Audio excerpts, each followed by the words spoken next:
If you're just joining us, I see a couple people have popped on. We are answering questions about the uncontested divorce process in California, as far as my expertise, and Patty's answering some financial coaching questions. If you guys have questions, feel free to comment. Meanwhile, we're talking about misunderstandings in the divorce process in California. And number 6 that I have here, Patty, is child custody.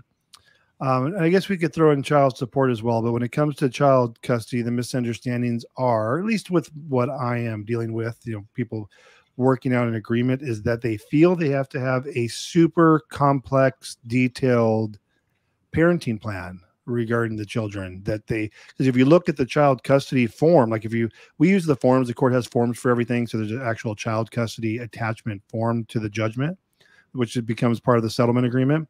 And it's a 4-page form initially, just the basic form. And there's at least 5 additional attachments, a joint custody attachment that also has 2 pages with 25 to 30 other things you can add on there. So your custody can be complex, and it can account for the child's every minute and second and who they're with and when and why. But it doesn't have to be that way.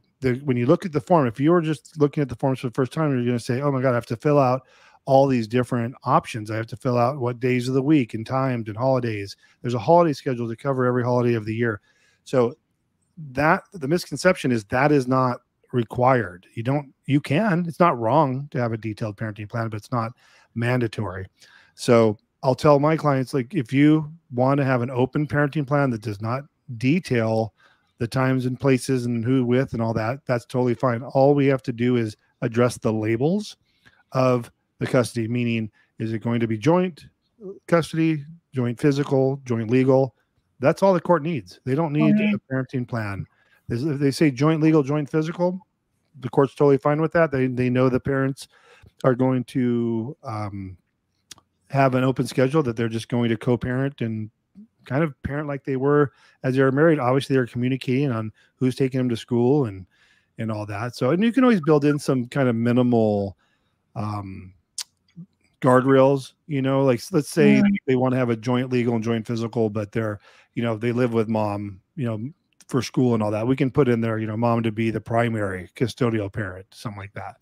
But yeah, I mean, it's very open-ended.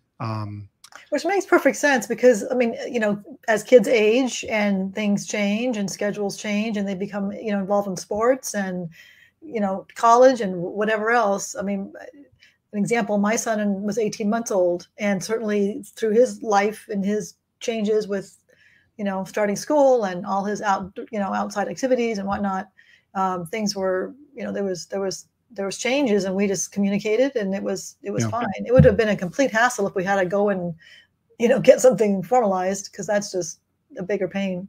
Yeah.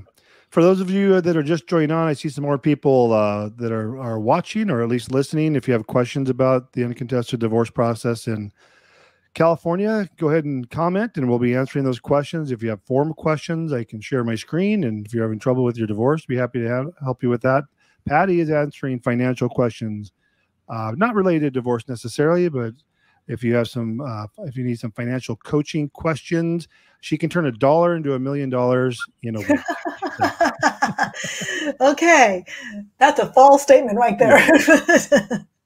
Going back to the custody discussion, I think the amicable nature of what I do and the clients that I help speak to the fact of why they want an open-ended, very basic framework on their custody, as opposed to litigated cases.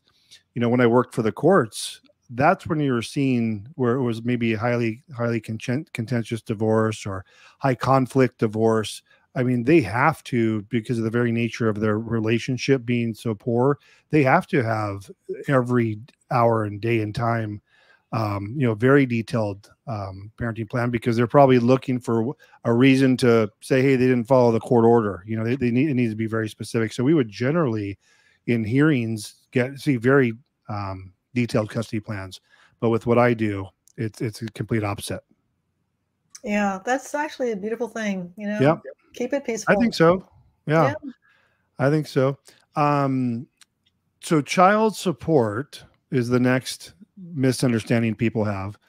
And I want to clarify a couple things. So child support is mandatory in the state of California. If you are trying to do your own divorce, if you go through the courts, the court's going to require you have some amount of child support. In fact, I read a policy from the supervising judge of California saying that one party is going to pay the other in every case. You can't waive it.